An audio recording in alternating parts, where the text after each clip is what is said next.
안녕하세요. 감동보감입니다. 결혼을 하기 전 양가 부모님께 인사를 드리러 갔던 기억이 있으실 텐데요. 오늘은 한국 남자와 결혼한 프랑스 여성이 그 당시 일을 회상하며 보내주신 사연을 소개해드리려고 합니다. 벌써 7번째 결혼 기념일을 맞이한다고 하는데요. 레이나의 사연 들어볼까요? 안녕하세요. 저는 프랑스에서 온 레이나입니다. 저는 한국인 남편과 결혼하여 서울에 정착한 지 벌써 7년이 되었습니다. 제가 오늘 여러분께 들려드릴 사연은 처음 한국인인 남편을 만나 한국에 놀러 갔을 때 정말 깜짝 놀라고 신기했던 경험에 대해 말씀드리려고 합니다. 저는 계속 프랑스에서만 살았기 때문에 한국에서 살게 될 것이라고는 한 번도 생각해 보지 않았지만 7년 전 유럽 여행 중이던 남편을 만나게 된 이후로 많은 것이 바뀌었습니다. 처음 남편을 만났을 당시만 하더라도 동양인과의 교류가 전혀 없었기에 호기심이 더 컸었던 것 같아요. 하지만 남편이 프랑스에 머물렀던 일주일 동안 우리는 전생에 인연을 만난 듯 서로에게 끌렸습니다. 자연스레 남편이 살고 있는 한국이 너무 궁금하기도 했고요. 한국에서는 자일리톨껌이 유명하다는 얘기를 듣고 신기하기도 했어요.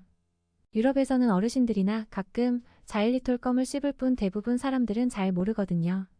남자친구는 유럽 여행이 끝나고 한국으로 돌아갔고 그 후로도 우리는 꾸준히 연락을 하며 인연을 이어나갔습니다. 그러던 어느 날 남자친구는 한국에 한번 놀러 오지 않겠냐는 제안을 했습니다. 그 당시 학생이었던 저는 한국에 가기 위해서는 많은 돈이 필요했기에 6개월 동안 카페에서 아르바이트를 하며 여비를 모았고 부모님에게 약간의 도움을 받아 한국 여행을 가기로 했습니다. 저는 그렇게 늦은 밤 인천공항에 도착하게 되었어요. 한국의 인천공항에 도착해서 처음 느꼈던 것은 공항에서 근무하는 승무원들이 너무 친절하다는 것이었고 게이트 밖을 나갔을 때 보이던 밤 풍경이 너무 아름다웠던 기억이 납니다. 그 당시에는 남자친구였던 남편은 전주에서 살고 있었기 때문에 첫날에는 인천공항 근처에 있는 호텔에서 숙박을 하고 다음날 남자친구를 만나러 KTX를 타고 전주를 가게 되었어요. 열차를 타고 전주로 향하면서 보이는 풍경들은 제가 살고 있는 프랑스와는 너무 달라서 내가 지금 꿈을 꾸고 있는 건가? 하는 생각이 들기도 했습니다. 처음에는 왜 서울 구경을 먼저 안 시켜주고 전주로 오라고 했지? 라는 생각이 들었지만 남편이 자신의 어머니를 소개시켜주려고 저를 전주로 오라고 한 것이라는 걸 나중에 알게 되었어요. 프랑스에서는 부모님께 남자친구를 소개시켜드리는 것이 대수롭지 않은 일이지만 한국에서는 큰 의미가 있다는 것도 그때는 알지 못했습니다.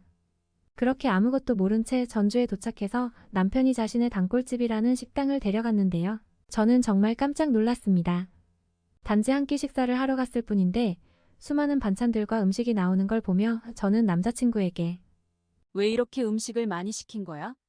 음식 남으면 아깝잖아. 라고 말했습니다. 하지만 그 수많은 음식들이 기본으로 나오는 반찬이라는 것을 알았을 때 두 번 놀라게 되었어요. 그리고 그 메뉴가 백반이라는 것을 들었을 때 메뉴 이름이 참 예쁘다고 했더니 남자친구는 박장대소하며 백반이라는 이름이 예쁘다는 얘기는 처음 듣는데 너무 재밌다고 말했습니다. 계란찜과 제육볶음 등 처음 맛보는 한국의 음식은 정말 맛있었어요. 지금도 전 한식을 가장 좋아해요. 프랑스에서는 포리즈라고 불리는 것을 먹곤 했는데 한국의 요커트에 귀리 같은 곡물을 넣었다고 보시면 될 거예요. 포리즈 샌드위치를 자주 먹는 것에 익숙해서 한국의 백반은 저에게 있어 신세계였습니다. 남자친구는 제가 음식을 허겁지겁 먹는 모습을 보며 천천히 먹으라며 누가 안 뺏어 먹는다고 농담을 하더라고요. 그만큼 정신없이 먹었던 것 같아요. 그리고 그 다음날 남자친구는 자기의 가족이 살고 있는 집에 놀러 가자고 제안했습니다.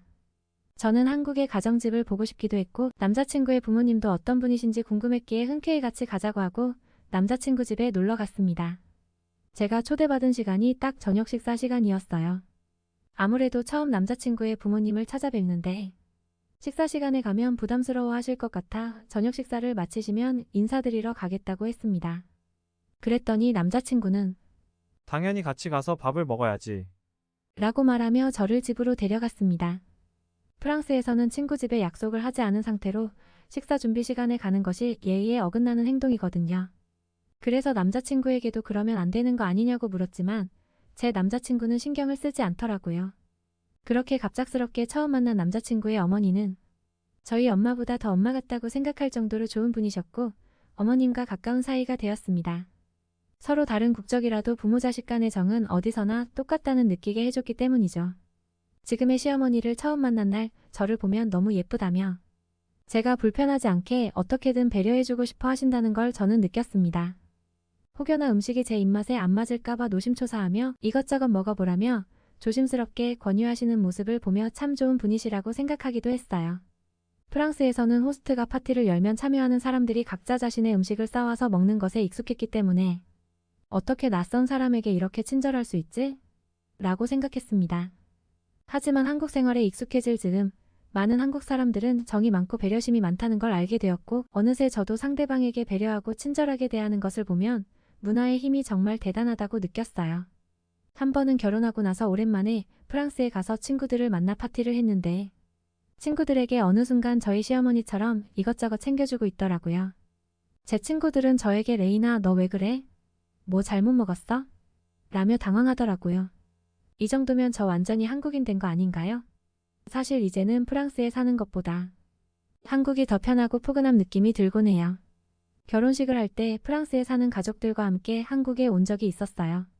저희 부모님과 함께 제가 먹었던 전주 백반을 다시 한번 먹은 적이 있는데 아빠가 연신 엄지를 치켜들며 본인도 한국에서 살고 싶다고 농담으로 말씀하시는 걸 보고 제가 다 뿌듯했지 뭐예요. 지금도 부모님과 통화를 할 때면 한국에서 드셨던 음식에 대해 자주 이야기를 하곤 합니다. 프랑스 부모님 집에 갔을 때 남편이 만들어드린 제육볶음과 오뎅볶음에 감탄하시며 프랑스에서 한국 식당을 차리라며 농담을 하셨고 남편이 해드린 음식을 하나도 남김없이 드셨습니다. 가끔 친구들이 프랑스에서 살 생각은 없냐고 묻지만 지금 저는 한국 문화와 생활 방식에 너무 적응해 버려서 오히려 프랑스에서 적응을 못할 것 같은 느낌이 들어요. 그리고 제가 가장 좋아하는 곳 중에 하나는 문화센터입니다. 집 근처에 사는 주민들을 위해 이렇게 깨끗한 시설을 제공해주고 저렴한 비용으로 여러 가지 취미를 배울 수 있다는 것에 너무 감격했어요. 취미 활동을 위한 프로그램들은 물론이며 취미가 직업으로 발전할 수 있게 도와주는 교육 프로그램에 정말 감탄했습니다. 프랑스에서는 무엇인가를 배우려면 수업 비용도 굉장히 비싸지만 차를 타고 멀리 나가야 하는 경우가 많기 때문에 한국의 문화센터를 보고 정말 대단하고 편하다고 느꼈어요. 이곳에서 처음 수업을 들었을 때 당황했던 기억이 있습니다. 프랑스에서는 선생님이 수업하는 도중에 학생들이 잠을 잔다거나 이어폰으로 노래를 듣고 각자 할 것을 해도 전혀 신경 쓰지 않고 본인의 수업만 하곤 합니다. 하지만 문화센터 선생님들은 학생들 하나하나 신경을 써주시며 안 되는 것이 있으면 먼저 나서서 도와주시려고 하는 모습에 감동했던 기억이 나요. 선생님 덕분에 제 그림 실력도 굉장히 많이 늘었습니다. 정말 한국인들은 어느 곳에서도 배려와 친절이 넘친다는 걸 깨달은 순간이었어요. 나중에는 저도 한국에서 제가 좋아하는 일을 하며 행복한 결혼 생활을 지속하는 게 저의 꿈이 되었습니다. 분명 그럴 수 있겠죠? 제 사연은 여기까지입니다. 레이나의 행복한 결혼 생활을 바라며 오늘의 영상 마치겠습니다. 감사합니다.